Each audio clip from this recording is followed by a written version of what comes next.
another We're back. video discussing what? Old school versus new New school school marriage. marriage. What are the differences? Are there differences?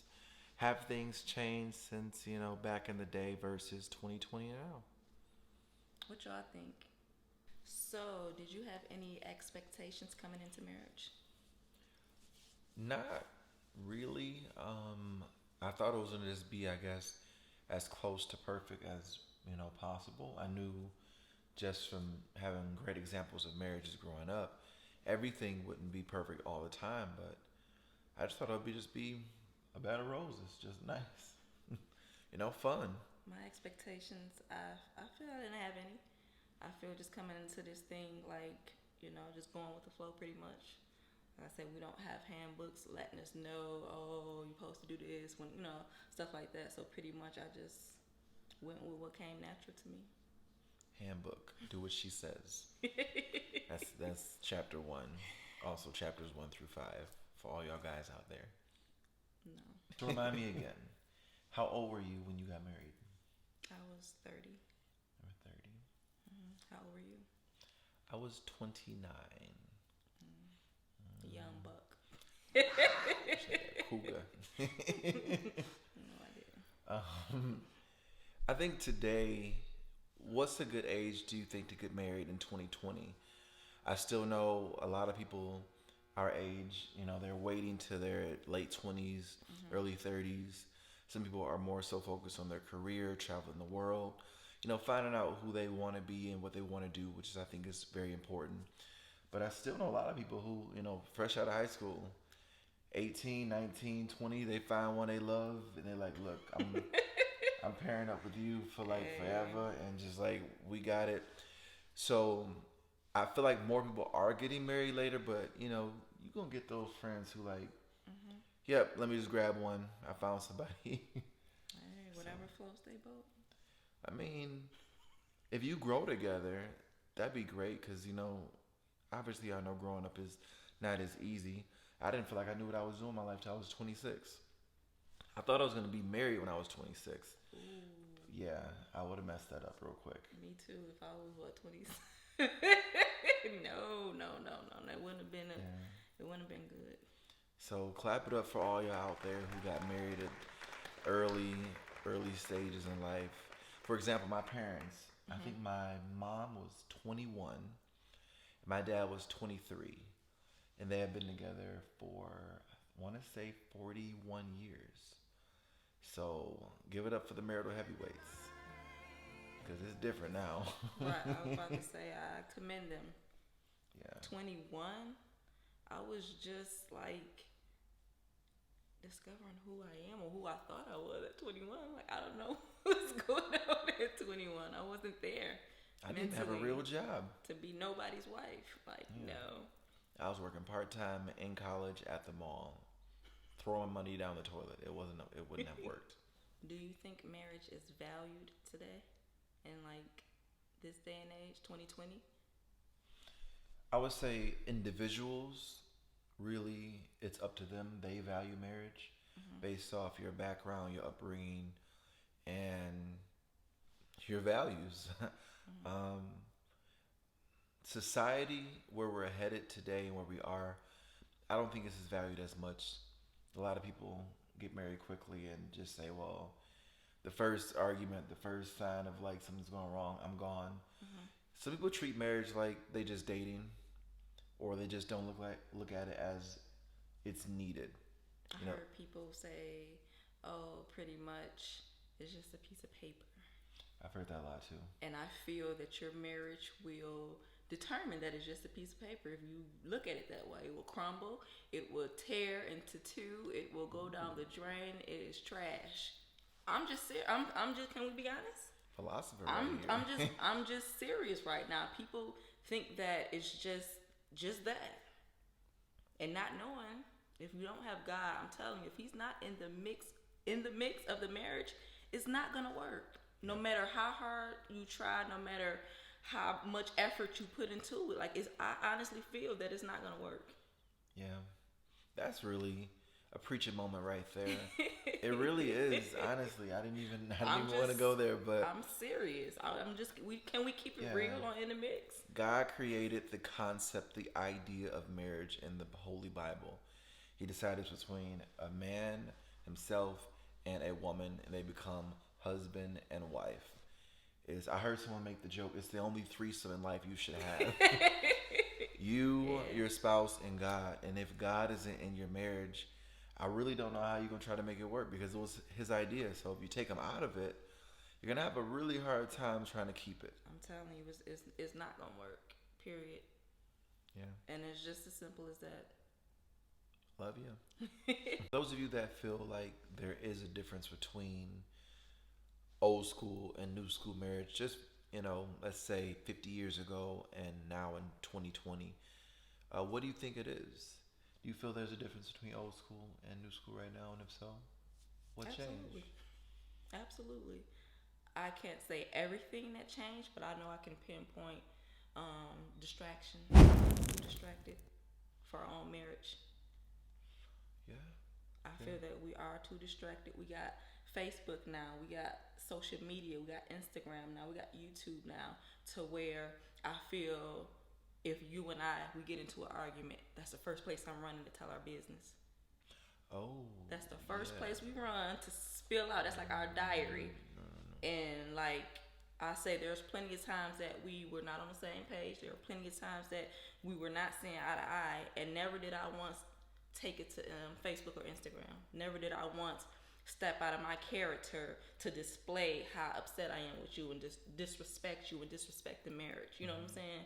Like I said, if I'm feeling that way, I'm coming up in a room and I'm telling you, like, look, this is how I'm feeling, and we're gonna handle this thing right now.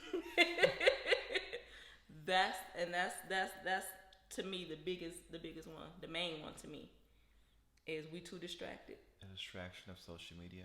Yes. And then, like I said, we let people seep in through the marriage. We get advice from people that ain't even married. And if they are, theirs is not even going, you know what I'm saying? That's weird. Going right. And, we seep out for everybody else instead of coming to our spouse and saying, look, we need to talk, and put it all on the table.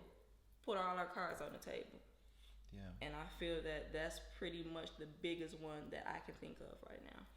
You really want to take it to your spouse, and when you take it to your spouse, then take it to God. Mm-hmm. He put you in the marriage, he'll help you fix it. He'll resolve it for you. Yeah. I feel like what changed are options. And I don't mean like you don't have a choice of who you marry or who you date and potentially, think about marrying. I would say when marriage starts to go not the way you thought, most people still, some people have, they got their wife or their husband, they got a girlfriend, a boyfriend, side dude, side chick, or people that they still even look at as what your spouse should be in terms of that person, the person that you give all your emotions to work out, and resolve. Mm-hmm. There's too many options, something doesn't go right. So I can just call her, I can call him, I can look at her, I can imagine what my life would be like with this person. It's like you chose them, they chose you. Mm-hmm. God put you together. Like you made those vows. Like you said, I'm going to be with you through rich or poor, good and bad, sickness and health, all those things. So it's like you chose it, stay together. I think you said your grandmother had a saying that I love.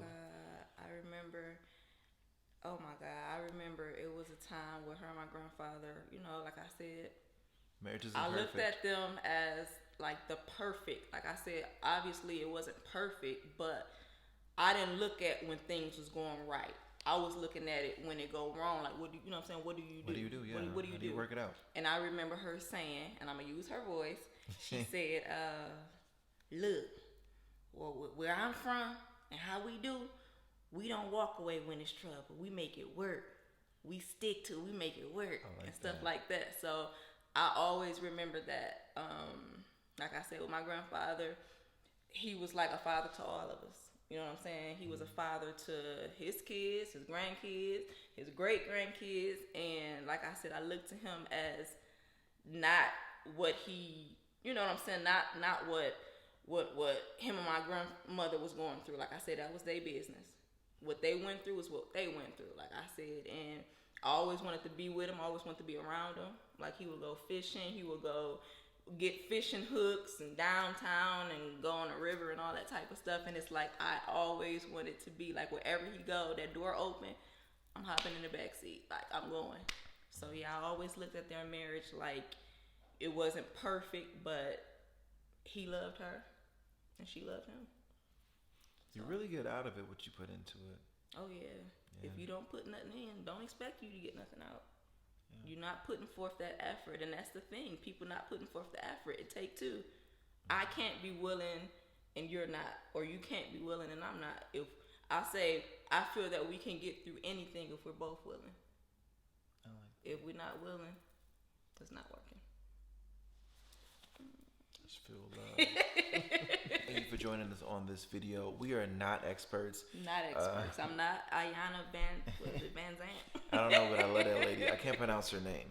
Sorry, but we definitely only 3 years into the marriage portion of our relationship. Mm-hmm. We have great examples of marital heavyweights like grandparents, my parents, 41 years, my godparents, who were together 54 years before my grandfather went on to be with the Lord. Oh my God, they met in high school. But just some quick advice. Random things. I would say it's okay to argue.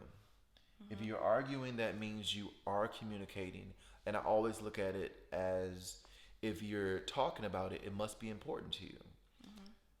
Also, if you're mad at them, it's still a sign that you love them and they care about you.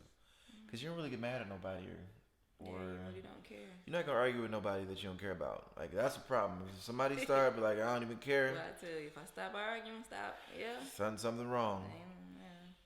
But mine will piggyback off what you said is it's okay to disagree. Like I said, there have been times that stuff that I didn't agree with and vice versa, but we respected each other's thoughts and the way we handled certain things, and we move on.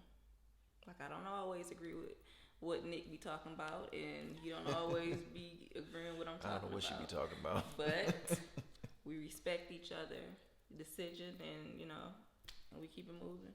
To piggyback off that, talking about communication. That's key.